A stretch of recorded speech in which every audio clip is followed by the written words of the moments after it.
Here's how downsizing my home and life helped me retire early and what it taught me about happiness. Most people chasing early retirement are aiming for the wrong version of success. And that's exactly what keeps them stuck in the 9 to 5. In this video, I will show you what the wrong version of success looks like, the problem it creates, and the simple shift that finally set me free. I did it in 4 years, and you can too. I started chasing the wrong version of success in 2010 when I bought my starter home. I planned to upgrade to something bigger, more expensive, and more successful. A few years later, I did just that. That's the American dream, right? The level of consumerism we're all told we should be reaching for. The pride I felt at signing those mortgage papers for that bigger house was indescribable. I was a kid who grew up on welfare, and here I was buying a $600,000 house all on my own. I thought that I had made it.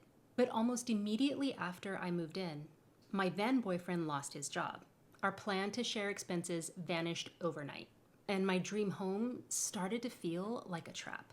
The bills piled up, the rooms echoed with the lack of furniture that I couldn't afford to buy, and the financial stress strained our relationship until he stopped helping with the house altogether. It took me an entire weekend just to clean. 3 bedrooms, 2.5 bathrooms, living room, basement, before I could even meal prep for the week. And somewhere between the mortgage payment and the chores, I realized I didn't own the house.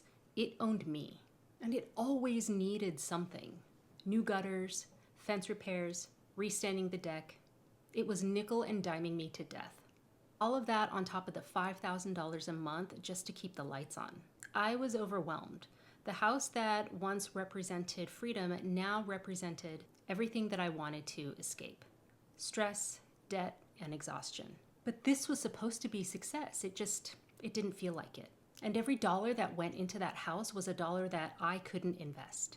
And every hour that I was cleaning was an hour that I didn't control. The fact is, that relationship and that house were no longer serving me. Ending that relationship was one of the scariest things I've ever done. Not because I didn't want to, because believe me, I did. Because it meant I would be fully responsible for that house and every bill that came with it. After he moved out, I wasn't ready to make a huge move yet, so I tried an experiment. I listed the empty rooms on Airbnb. The money that each room made covered half of the mortgage. Overnight, that house went from being a burden to being a blessing because I was living almost for free because I took a risk. That was when I got bitten by the real estate bug, so I took a couple of courses to learn more. My failed relationship also taught me something unexpected. My next partner would have to share my vision for life. I wrote down everything that didn't work in that relationship and what I wanted next. Nothing superficial, someone who liked to learn, who wanted to invest, and wanted to travel. A few months later, I met him. Never underestimate how powerful it is to write down exactly what you want, because the universe is always listening. He gave me a list of books to read on money and investing. I devoured them. I'd never learned any of this in school. It felt like my eyes finally opened to how the world worked. And he signed up for a home inspection course so we could avoid expensive mistakes when we were remodeling our properties. But learning about money wasn't the hard part. The hard part was changing how I thought about success. Eventually, I sold that big house and walked away with an $80,000 profit, which became my nest egg for investing. He lived in a more affordable town, so I moved into his apartment, which was less than half the size of my old house, and I had never been happier. My vision was clear, and I had the perfect partner to help me build it. And because life tends to meet you where you are, the perfect duplex came on the market a few months later. We bought it and did almost all of the remodeling work ourselves. Having your home serve as a residence and an investment made too much sense. So we decided to live in one half of that duplex, which was a 600 square foot 1-bedroom apartment. Also less than half the size of the apartment we had just left. It meant giving up all of our furniture and starting fresh. But it also meant we could save both of our incomes and start buying more investment properties. And honestly, it was like injecting our financial plans with steroids. Since we planned to stay there long term, we invested in smart layout changes to make it more comfortable and efficient. We tore down walls, added a half bath, added much needed closet space, and treated it as a renovation training ground for our future properties. I knew that those changes that we made to the house were going to increase the value of the home, and boy was I right.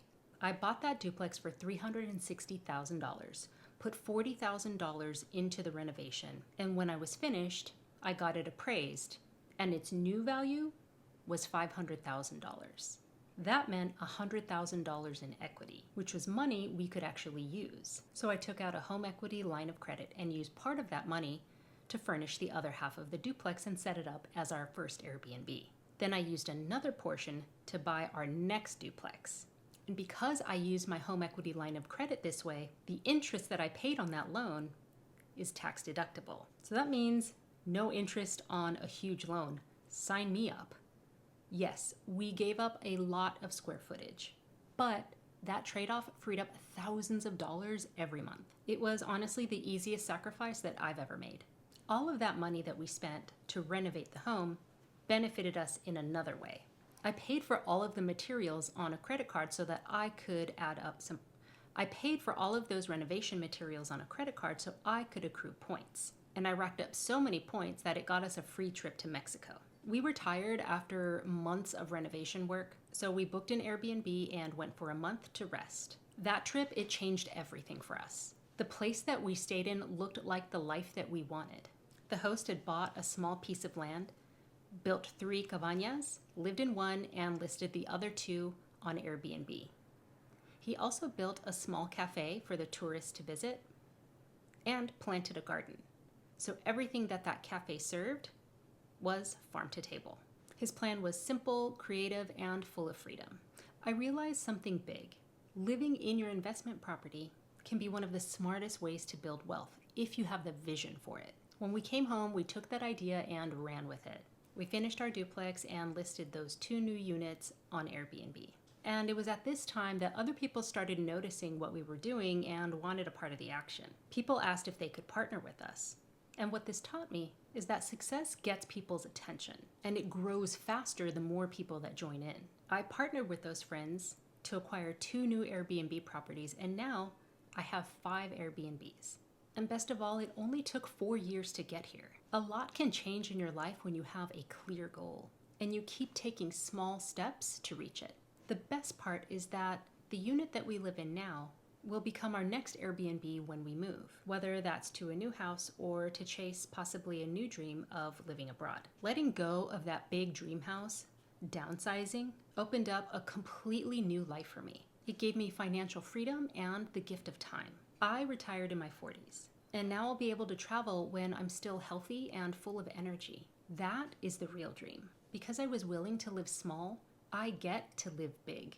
So downsizing didn't make my life smaller. Would you downsize your home or your life? Would you downsize your home or life to reach financial freedom? Let me know in the comments. Thank you so much for watching. Bye.